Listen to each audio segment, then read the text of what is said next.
This video is designed to be a quick reference to show what types of bike are available and for what purposes. So if you ever ask yourself the question, what type of bike do I want? Then come back to this video, and in the description down below I'll leave a link to each bike in this video so you can get to it quickly. So what type of bike do I want? Well, that all depends what you want to use it for. So let's start at this end of the scale. It's the all-round lightweight road race bike. You're going to buy this bike or this style of bike if you like riding on the road, you like racing, you like going up hills. Basically your all-round road bike that you can use for racing. So it's quite specific. It's very lightweight if you spend a lot of money, and this is what the pros are going to ride, this type of bike. Next up, we've got the same again, except this is the AERO bike. So if you look at the difference between the two, this bike has very sculpted frame in an attempt to cheat the wind. The wind being the biggest thing that holds you back once you get up to a certain speed on a bike. There's a picture of Peter Sagan, a very popular racer, riding his Venge. Okay, so still in the road race type category, we come to this extraordinary looking thing. Now, really this is a triathlon bike. In this sort of category, we talk about time trial bikes as well. And basically, these bikes are designed to cheat the wind, usually in an individual effort against the clock, although it is a bit different for triathlon. Now if you look at the difference between these bikes, the tri-bike or time trial bike really throws the rider forward. So if you look at the different positioning of the seat there, and you get into a very aggressive aerodynamic position on the bike, sort of like this guy here who's at full tilt. So you're not going to buy a bike like that unless you have a very specific idea of what you want to use it for. Okay, next bike up, track bike. Now this is a very bog standard track bike, nice and cheap, made by DOLAN. And you can always tell when you're looking at a track bike, because obviously you've got no gears, horizontal dropouts so that you can tighten up the chain, no brakes, and it's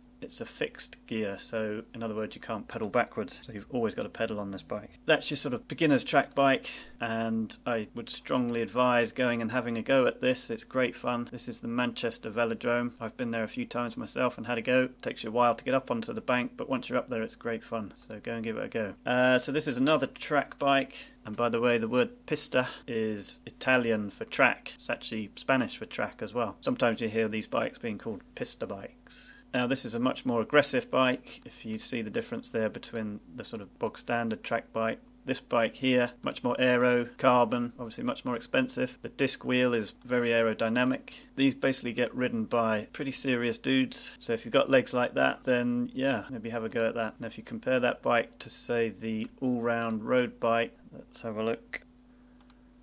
You see it's quite a lot more aggressive in its stance. So you don't really want to be riding that on the road. It'd be pretty uncomfortable, not to mention probably illegal without brakes on it. There's another cool form of racing that I've been following a little bit lately, and that's called the Red Hook Crit, which started in Brooklyn, but now it runs in Milan, Barcelona and London, and these guys basically ride around a little circuit, and they basically do that on track bikes, and that generates some pretty exciting racing worth checking out. Okay, next one up that I've got in my list is the endurance bike.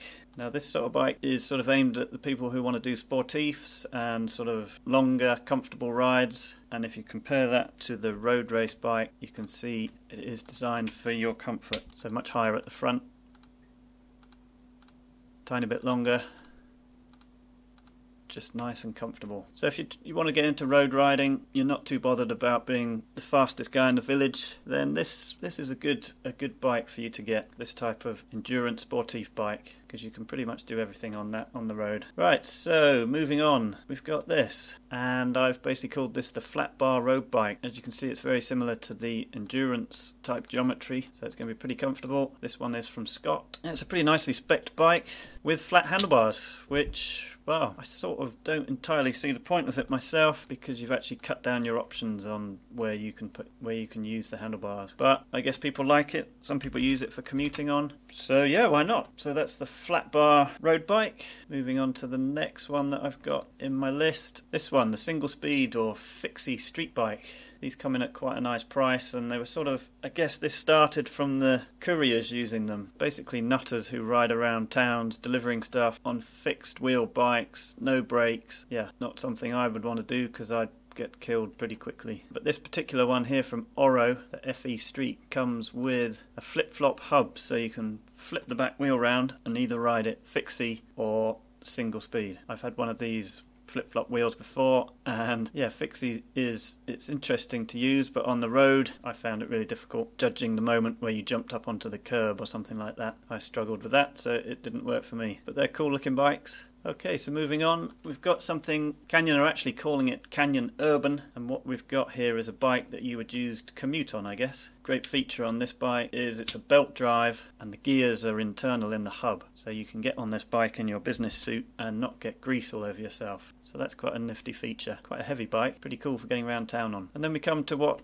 we kind of call the hybrid bike, and there's no sharp line between all these bikes. They kind of, the manufacturers decide what they think they're going to do. Now apparently the hybrid bike, or bikes that look like this, I kind of call them supermarket bikes. They're like a sort of combination of your urban bike and your mountain bike, I guess. I'm not a big fan, but they seem to do well. And I guess this is the bike you sort of see families out on. Mum, dad and the kids have all got one, which is great. Can't moan about that. These are pretty cool. I call these Dutch bikes or step-throughs. This is the Gazelle Classic, pretty reasonable price. Yeah, anybody who's been to Amsterdam or Holland will know that this is your sort of default transport to get around. Very cool, very laid back, great fun. So the touring bike, designed to put your luggage on and take you to cool places around the world. Just get on and pedal and go. And if you compare this bike, say, to, let's have a look at the endurance bike, you can see it's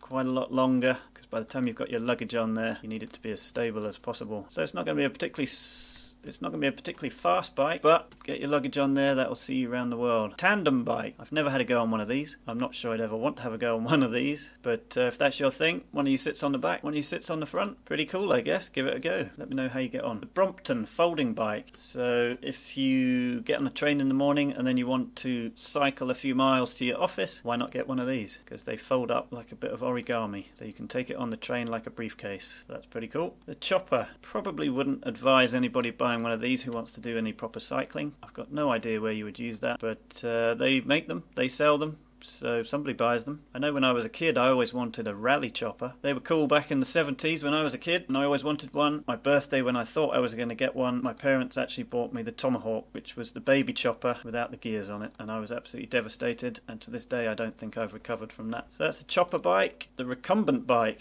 So this is a weird thing. Again, I've never had a go on one of these. Weird looking things. I'm not sure I really would want one either, but people like them. They're pretty quick because they're aerodynamic and get you out the wind. So I've never seen any side-by-side comparisons, but that would be interesting.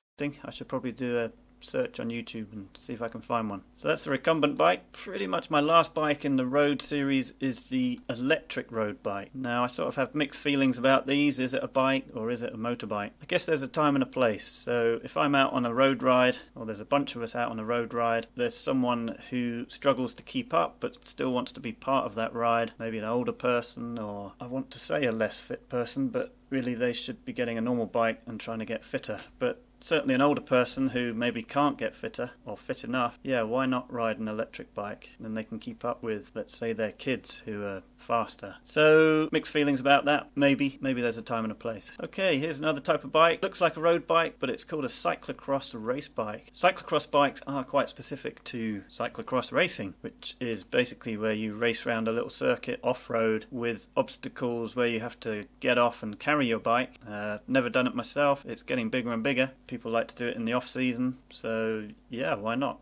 And this Canyon INFLITE is designed so that you can get it over your shoulder easier and then run with it. That's a good idea, I guess. And if I compare that to the endurance bike, you'll see why you probably not want to buy one of these to ride on the road. If you're looking for a more comfortable type of bike, you can see that it's quite focused at the front there. Don't accidentally buy a cyclocross bike unless you know that's what you definitely want to do. Then we've got the gravel bike, which in my mind is quite a new sort of genre of bike, and I guess it's almost a cross between an endurance road bike and a cyclocross bike, if you like, but it's used for days out on gravel tracks and road, and you've got the fatter tyres on it. And again, if you look at this, say, against the endurance bike, it's quite a bit longer, so it's going to be more stable and even more relaxed at the front. You can see the difference there. So it's an interesting genre of bike this. It's going to be comfy, stable, and you can take it down gravel tracks. So if you're not interested in going really fast, I think these are probably quite a good option really. So that's the gravel bike. Now most of those bikes that we've looked at there are based around the 700C type road wheel, but now we're going to move into the mountain bike type genre of bikes, off-road mountain bikes, and this is where wheels become very confusing. Originally most mountain bikes came with 26-inch wheels. We all thought they were pretty good, and then War of the Wheels started, and what came along was the 29-inch wheel, mostly on sort of the lighter weight XC mountain bikes, hardtails, and actually the 29-inch wheel is in diameter the same as a road wheel, 700C wheel. So in theory the 29-inch wheel some people think is faster off-road, so it kind of all made sense for a while. We had 26-inch wheels on our full suspension bikes and we had 29-inch wheels on our XC hardtails. Then it got a bit more confusing because they decided to go 27.5-inch, or to make it even more confusing they called it 650B, and they started putting those on our full suspension bikes. And that's kind of where we are today. So difficult to get mountain bikes with 26-inch wheels now, unless you go for dirt bikes that we'll have a look at in a sec. So most of the full suspension bikes are coming 27.5, unless you happen to be doing cross country, and then it's more likely to be 29-inch. Although not exclusively anymore. And then to make it even more confusing, and something I haven't even really seen myself, but I've seen it popping up, is the new plus size tyres. So I'm not even going to talk much about them because I don't really know much about them, but they're just putting bigger, fatter tyres on. But presumably you need plus bikes with extra clearance. I'm going to have to do some research on that. It's all gone a bit crazy, but hopefully it'll all settle down at some point. But I kind of miss the nice simple days when we just had one wheel size and you could get different tyres for it. So the first bike I'm going to look at is the Scott Scale RC900SL, and this is a super fast cross-country bike used by the Racing Snakes. We used to laugh at the cross-country boys way back when because they didn't really do any technical stuff, but now cross-country has become quite technical as well. So fair play to them, and you can either go for a hardtail with no suspension on the back with 100mm up front, or you can now get pretty lightweight full suspension cross-country bikes, so like this one, the Scott Spark. You can see the slight difference in geometry there. Okay, so that's the cross-country mountain bike. These are 29-inch wheels, by the way. Next up, the full suspension trail bike. So I kind of imagine the trail bike being ridden by sort of normal blokes down the trail centres with their mates. That's my sort of idea of a trail bike, with anything between 130 front and rear up to this type of thing, which is the YT Jeffsy. This has got 160 front and rear. This is supposed to be a really good bike from the mail order company YT. So I kind of see that range of suspension travel, sort of 120 to 160 then, as the trail bike. And then we move up to the Enduro. So this is the S-Works Enduro mountain bike, and this is obviously full suspension, and this is 170mm front and rear. And this is specifically designed for enduro racing, which is basically where I think it's something like 3 or 4 stages over a weekend, and the riders are timed going downhill, but then have to pedal uphill in a certain amount of time. So the bikes do have to be able to pedal, but they also need to be able to deal with fairly gnarly downhill. And in fact, Enduro World Series, I think it is, EWS, the champion at the moment is Sam Hill, who is an ex-downhill rider. That's him on his nuke-proof Mega, I think it was. So that's the Enduro. Up from that, we've got the downhill bike. And the downhill bike is very specifically, you guessed it, for going downhill, which is where they basically go up in a chairlift to the top of the mountain and they have a course taped out. They get down as fast as they can against the clock. Basically they're a bunch of nutters, and they pretty crazy sport is downhill. And in fact Aaron Gwynn managed to win one of his races even after his chain fell off on the first jump. So that's the downhill bike, and if you compare that against, say, the cross-country hardtail, you can see the difference in geometry there. And I have actually seen guys riding trails, the local trails around here, on downhill bikes. So they obviously went to the shop and thought, oh, this looks pretty cool, and then they bought a downhill bike. But you really don't want to ride these around or up hills. You can kind of tell when you're looking at a downhill bike because they've got the double crown forks. So if you look at, say, a trail bike, you've got the single crown fork. Okay, next up, fat bike. This is the Norco Ithicul. Don't know how you pronounce that. I get told off in the comments sometimes about my pronunciations of things, but hey, never mind. So there's no suspension on this bike. The suspension is basically built into these big fat tyres, and the fat bike was originally designed to ride on snow, but you can ride it in sand as well. And in fact, I've had a go on a bike like this, and they are really good fun. I would definitely say have a go. Maybe not as your first bike, but seriously good fun. And that then takes us to the electric mountain bike. And again, my feelings are the same, I guess, about the electric one as the road one. Is it a bike or a motorbike? Well, you decide on that, but I guess they're good for getting you to the top of the hill and having a good run down. Free ride. So very similar bikes to the downhill bike. But these bikes get used for doing this sort of crazy thing at Red Bull Rampage. And this is a whole different world of mountain biking where you have to be a complete lunatic to even consider it. This bike here is ridden by Graham Agassiz, who is basically a complete nutcase. Yes, that is free ride. Slopestyle, or dirt jumps. These little bikes, you would ride them on this type of terrain, and this is Sam Pilgrim styling it up on his NS. I forget which one he rides now, but he does ride for NS bikes. This one here is the NS Movement 1, and that's a hardtail obviously. You can also get the full suspension version, so this is the NS Soda SL.